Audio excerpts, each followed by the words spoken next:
बोले विष्णु भगवान की जय। नमस्कार भक्तजनों, आपका एक बार फिर से स्वागत है हमारे चैनल आध्यात्मिक एस्ट्रो में। आज हम आपको श्रवण कराएंगे बृहस्पतिवार की व्रत कथा। आप सभी भक्तजन कथा को श्रद्धा पूर्वक श्रवण करिए।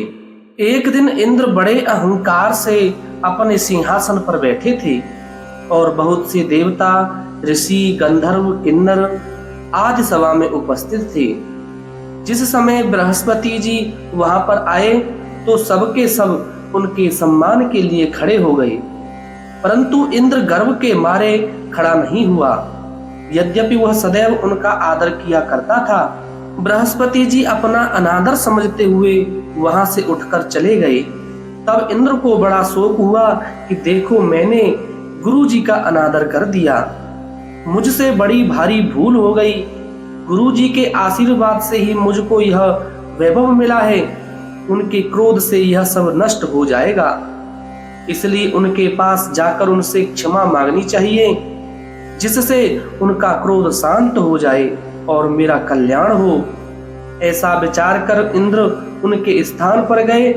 जब बृहस्पति जी ने अपने योग बल से यह जान लिया कि इंद्र क्षमा मांगने के लिए यहाँ आ रहा है, तब क्रोधवश उससे भेंट करना उचित न समझकर अंतर्ध्यान हो गई। जब इंद्र ने बृहस्पति जी को घर पर न देखा, तब निराश होकर लौट आए। जब दैत्यों के राजा ब्रखवर्मा को यह समाचार विदित हुआ, तो उसने अपने गुरु शुक्राचार्य की आज्ञा से इंद्रपुरी को चारों तरफ से घेर लिया। गुरु की कृपा न होने के कारण देवता हारने व मार खाने लगे।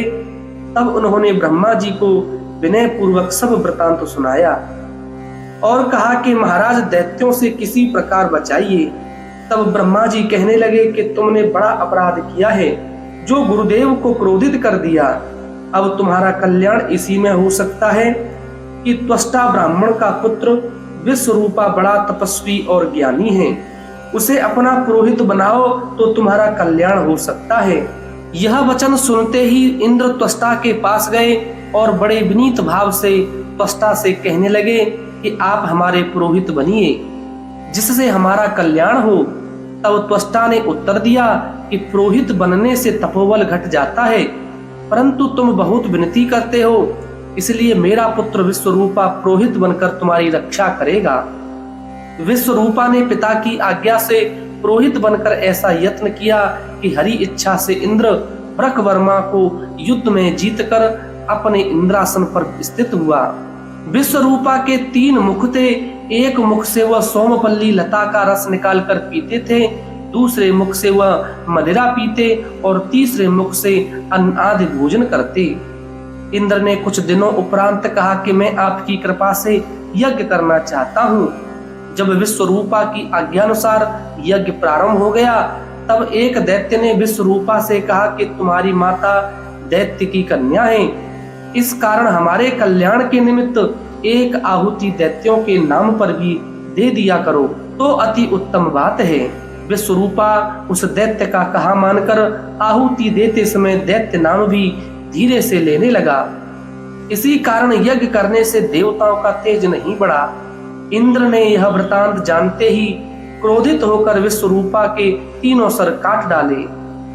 मद्यपान करने वाले मुख से भंवरा, सोमपल्ली पीने वाले मुख से कबूतर और अन्न खाने वाले मुख से तीतर बन गया।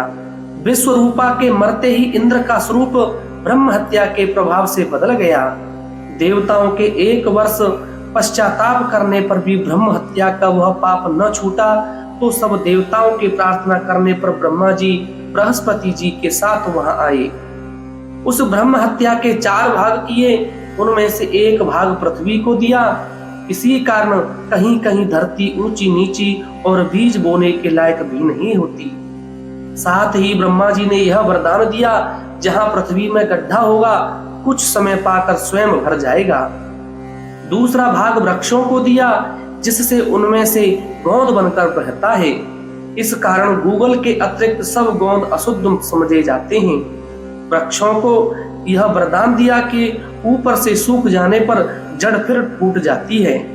तीसरा भाग स्त्रियों को दिया, इसी कारण स्त्रियां हर महीने रजस्वला होकर पहले दिन चांडालिनी दूसरे दिन ब्रह्मघातिनी, तीसरे दिन धोबिन के समान रहकर चौथे दिन शुद्ध होती हैं और संतान प्राप्ति का उनको वरदान दिया। चौथा भाग जल को दिया, जिससे फेन और सिवाल आदि जल के ऊपर आ जाते हैं। जल को यह वरदान मिला कि जिस चीज में डाला जाएगा वह बोझ में बढ़ जाएगा। इस प्रकार इंद्र को ब्रह्म हत्या के पाप से मुक्त किया।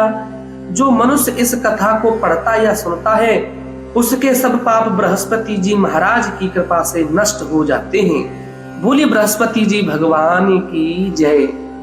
ऐसी सुंदर कथाएं श्रवण करने के लिए आप हमारे चैनल आध्यात्मिक एस्ट्रो को अवश्य सब्सक्राइब करें।